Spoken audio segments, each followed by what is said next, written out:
The new inmate was invisible, and that was the plan. He stepped off the bus, hands cuffed in front of him, and joined the line of other men. They were all wearing the same drab uniform, but he seemed to wear his differently.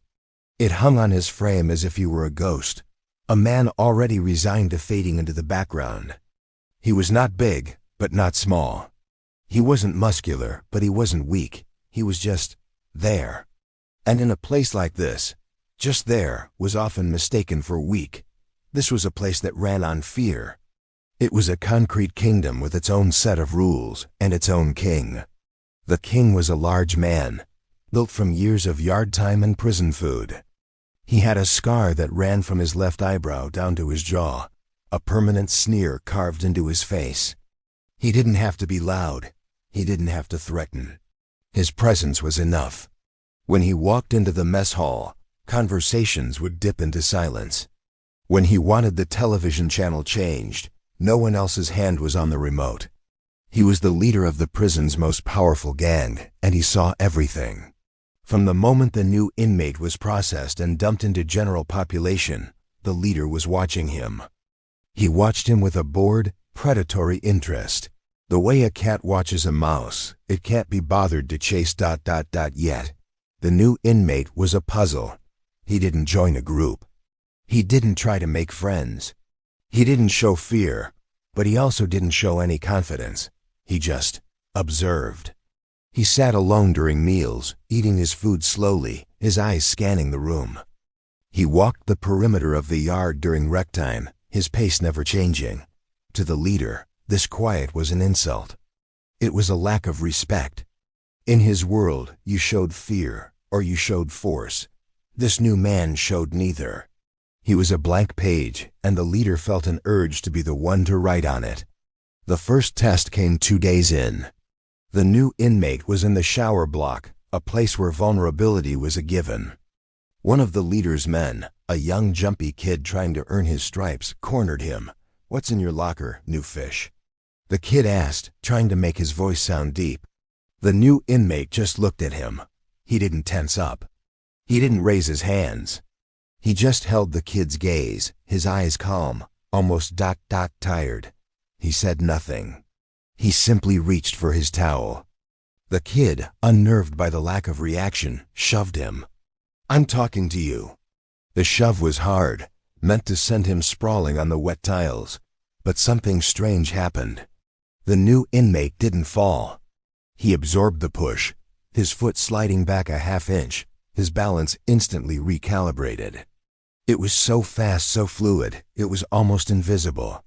He stood there, still silent, water dripping from his hair. The kid shoved him again, harder this time.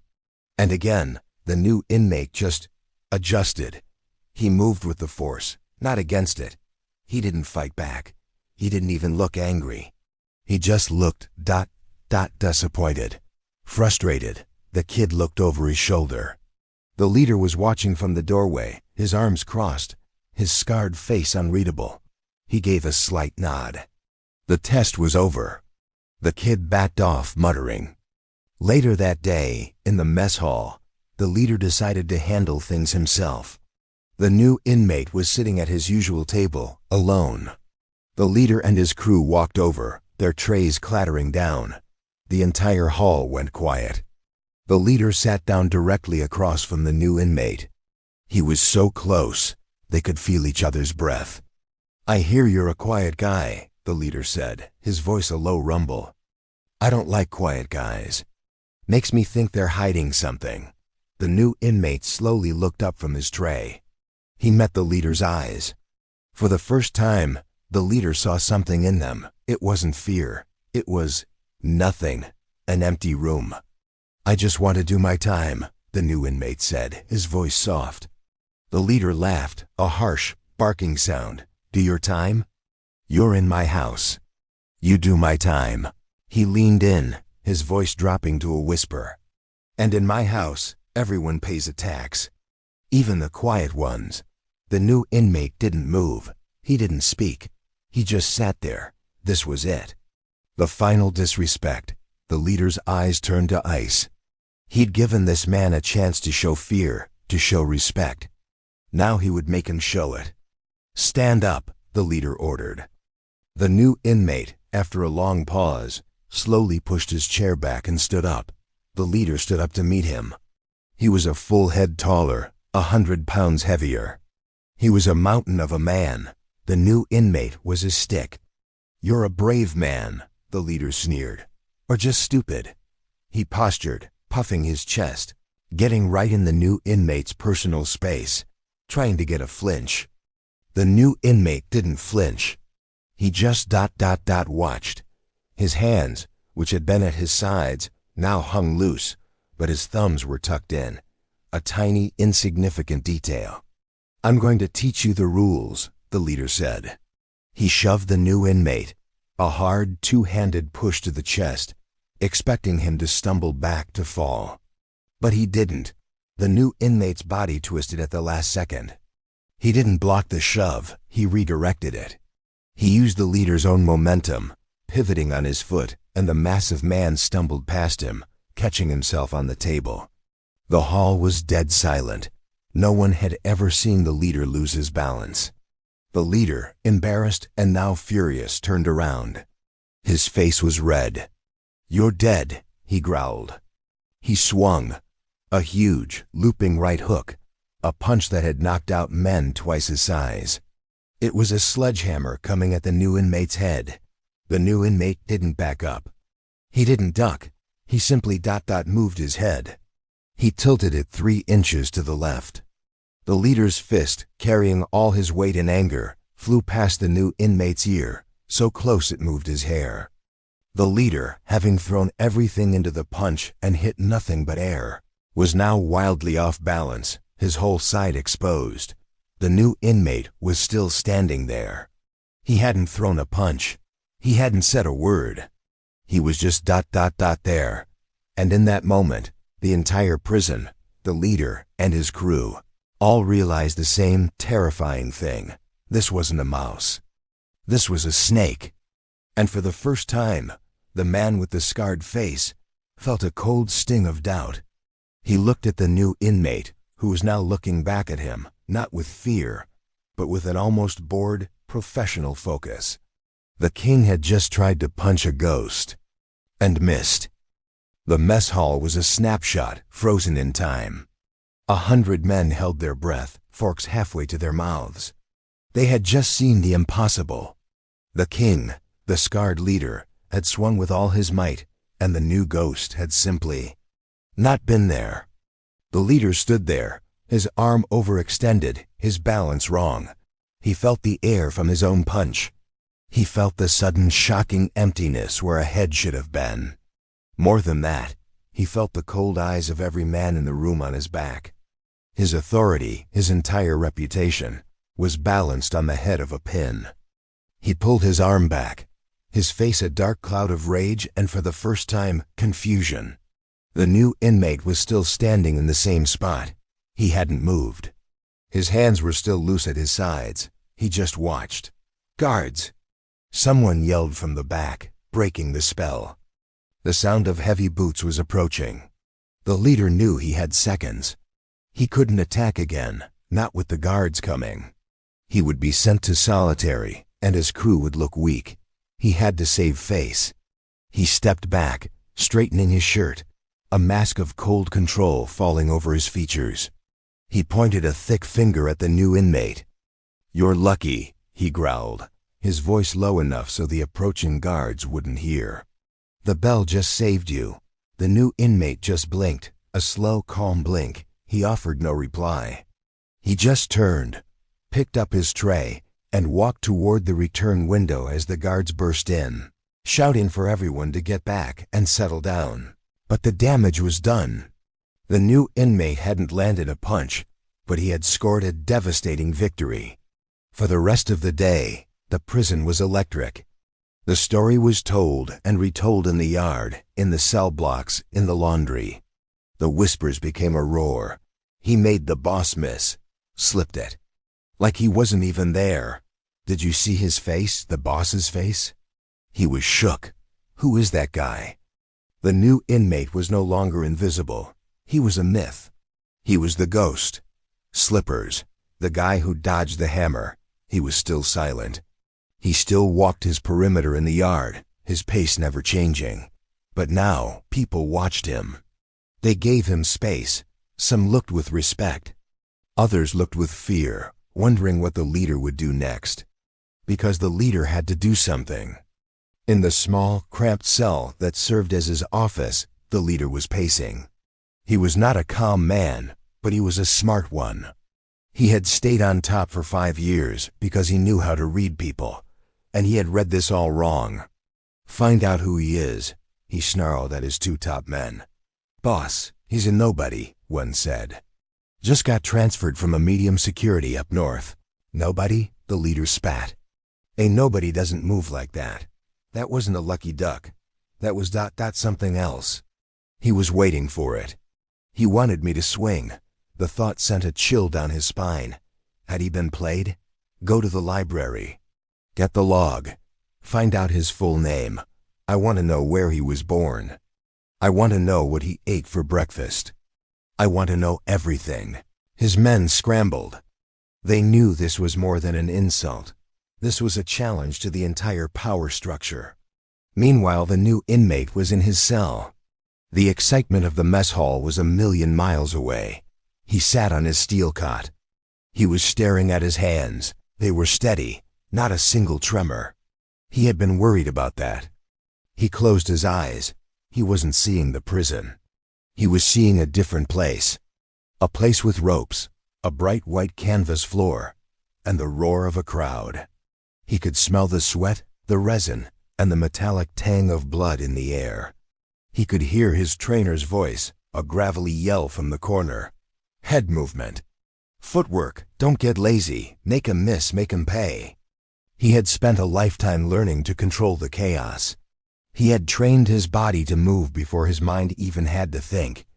That slip in the mess hall, it was pure instinct. It was muscle memory, burned into him from thousands of hours of sparring. He had promised himself he wouldn't be that man anymore. He had come to prison to do his time, to pay his debt, and to be invisible. But he forgot one thing. The predator's always a predator, even when it's quiet. It was almost lights out when the leader's main man came running back, slamming on the bars of the leader's cell. He wasn't just nervous. He was pale. He looked terrified. "Boss," he panted, holding a single crumpled piece of paper. It looked like a printout from the prison's ancient computer. "What?" the leader demanded, grabbing the paper. "We found him, his name. We ran it through the system, and then one of the old dash timers, He remembered him. The leader's eyes scanned the page. It was a transfer file. A name, an inmate number, and a small, grainy, black and white mugshot. "So?" the leader said. "No, boss, look at the priors." "And the special notes section." The leader looked down. And then he looked again. He read the notes. Then he read them a third time. His hands double quotes, the leader's man whispered. "The transfer notes say his hands are to be considered a lethal weapon. He's not allowed on any work details that require sudden movement. Boss, he's not just some guy." The leader looked at the name on the paper, and a memory clicked. A fuzzy memory from years ago on a small TV in a day room. A sports announcer screaming. A nickname. He remembered a fighter. A man who was famous not for his power, but for his defense. A man who was impossible to hit.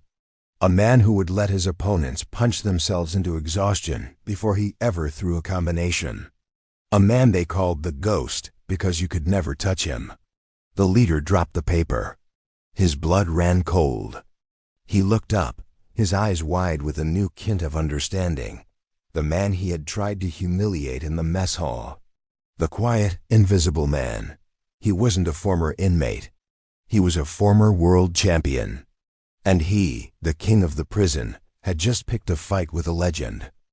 The leader didn't sleep that night. He sat on his bunk, the crumpled paper in his hand. The name, the nickname. The Ghost. He replayed the scene in the mess hall over and over in his mind. But now it was a different movie. He saw the new inmate's calm eyes. He saw the way the man didn't just dodge the punch but slipped it. A professional, beautiful, terrifying move. He saw the way the man pivoted, not just to avoid the push, but to use the leader's own weight against him. He wasn't defending himself. He was analyzing. The leader was a bully, but he wasn't stupid. He had built his empire on understanding one thing: violence. He knew the look of a man about to fight. He knew the look of a man about to break. The new inmate had neither. He had the look of a man at work. The leader realized with a sickness in his stomach that if the new inmate had wanted to, the fight would have been over in a second. One punch. Not a wild, swinging hook like his own, but a short, precise, devastating jab or cross. He could have broken the leader's jaw, his ribs, or worse, right in front of everyone. But he didn't. That was the part that terrified the leader. This man, this former champion, had the power to destroy him. And he chose to just move his head. It was the ultimate disrespect. It was a message: you are not worth hitting. By morning, the prison was a different place. The news had spread like fire in a dry field. One of the old-timer guards, a man who loved boxing, had seen the file. He'd told a trustee. The trustee told the kitchen staff. By the time the breakfast trays were being served, every single man in the population knew. The new inmate wasn't just the guy who dodged the punch. He was the ghost. A world champion. A man whose hands were legally considered weapons. When the new inmate walked into the mess hall, the room didn't just get quiet. It froze.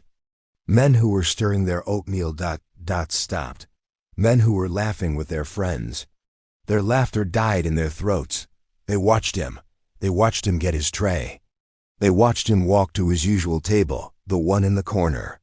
He was still alone. But alone had a new meaning. Before, he was alone because he was a nobody. Now he was alone because he was a king. It was the way you'd give space to a sleeping lion. No one dared to sit at his table. No one dared to even look at him for too long. The kid who had shoved him in the shower, he wasn't in the mess hall. Rumor was he had requested a transfer to a different cell block, claiming he was in danger. He was right. But the real test was yet to come. Rec time, the yard. The leader's stage. The leader had to go. If he stayed in his cell, it would be an admission of defeat. It would be an abdication of his throne. So he walked out, his crew trailing behind him. They tried to look tough, but they were nervous. They kept glancing around, their bravado gone. The yard was packed. It seemed every inmate was out, waiting. The new inmate was already there. He was doing his usual routine, walking the perimeter. His pace was the same. His expression was the same. He was in his own world, a man of calm, unbreakable habit. The leader and his crew stood by the weight pile, their traditional spot. The new inmate's path would take him directly in front of them. The yard went silent. The only sounds were the scrape of shoes on gravel and the distant shout of a guard in a tower. The new inmate kept walking. He was 20 feet away, 10 feet. The leader's heart was a drum against his ribs. He was trapped. If he said something, the champion might react. If he did nothing, he would look weak. The new inmate was 3 feet away. His eyes were not on the leader. They were on the fence, on the sky. He was just walking. The leader was standing directly in his path. This was the moment. A collision was inevitable. And then, the leader did something no one had ever seen him do. He shuffled his feet. He took one small, almost unnoticeable step to the side. He moved out of the way. The new inmate walked past, his shoulder moving through the very air the leader had occupied a second before. He didn't look. He didn't smile. He didn't acknowledge him in any way. He just kept walking, but the yard had seen. Every single man had seen. The king had just bowed. He had moved for the new inmate. The leader stood there, his face burning. He had lost. He had lost in the mess hall, and he had just lost again in the yard. He had been defeated twice without a single punch being thrown.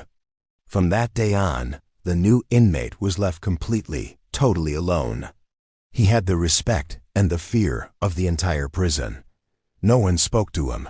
No one touched his food. No one sat near him. He had become the most powerful man in the place, simply by being who he was. He had come to prison looking for invisibility. Instead, he had found something else. He was still the ghost. He was just in a different kind of ring. And in this ring, just like the old one, he was still the undisputed champion.